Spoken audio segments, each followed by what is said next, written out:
دوستم دیگه دستکاش برداشت گفت اللهم اهدنی هذه القوم و هم لا یعلمون. خداوندا گفت این قوما را راه خوب هدایت که اینا من نمیدونن. اگر میدونستن قدر من که من اینا در سعادت دو دنیا آوردستم هرگز من این چیز نمیکردم. پیغمبری ما شما دعای بد کردگی نیسته عزیزان من. دعای خوب نکردن در حق ما و شما دعا کردن رفتگی تا قیامت می اومدگی امتا را گفت خبر نرسونه. ما شما را دوست میدارم. محمد چنان حبیب است، چنان انشاءالله پیغمبر است. روز قیامت محکمه سودی سر میشده است عزیزان من. بینید ما جنگ زده پیش حضرت آدم میرفتیم. آدم جان امروز محتاج بته شدیم، تو پدر ما هستی، شفیع شو الله گناه ما را بخشد.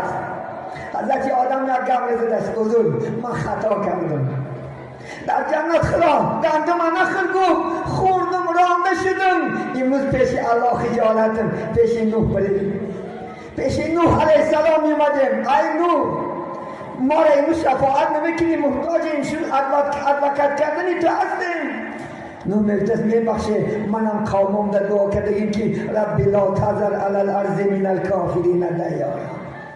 وقتی قوم دعوت کردم گوش نکردن. آخر گوشه تلفن گرفتم به الله تماس گرفتم گفتم رب لا تذر علی الارض من الکافرین دیارا. این از کافر روی زمین یگان چه نمون.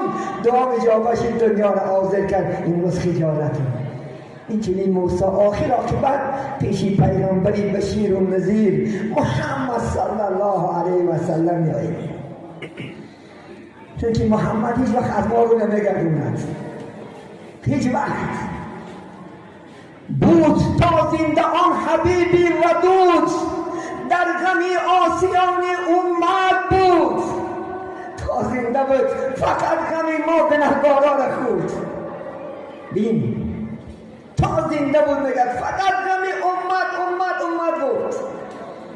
نماز نفل میخوند رکوع رفت امتی گفت، سجده رفت امتی گفت. حضرت عایشه گفت محمد یک امت میگو.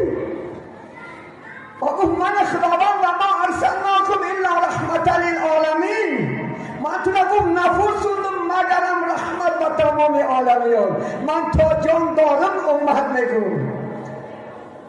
خالی گفت حیران میشن. حضرت ابوبکر شنید میگه ابوبکر گریه کرد گفت ای خدا روز قیامت جسد من چنان کلام کن که در این دوزخ گیرم اینقدر محمد عذاب نکشند. بینید حضرت علی میگه در قبر ماندمش محمد لبکاش پچ راست میزد گوشک بموندم گوش کنم امتی میگه روزی رست آخر شود آغاز امتی گفته خیزد باز. روز قیامت همه پیغمبران وا نفسی گفته میخزید وا نفسی نفسم چی میشه حالم چی میشه. رسول الله صلی الله علیه وسلم وا امتی میگفته است.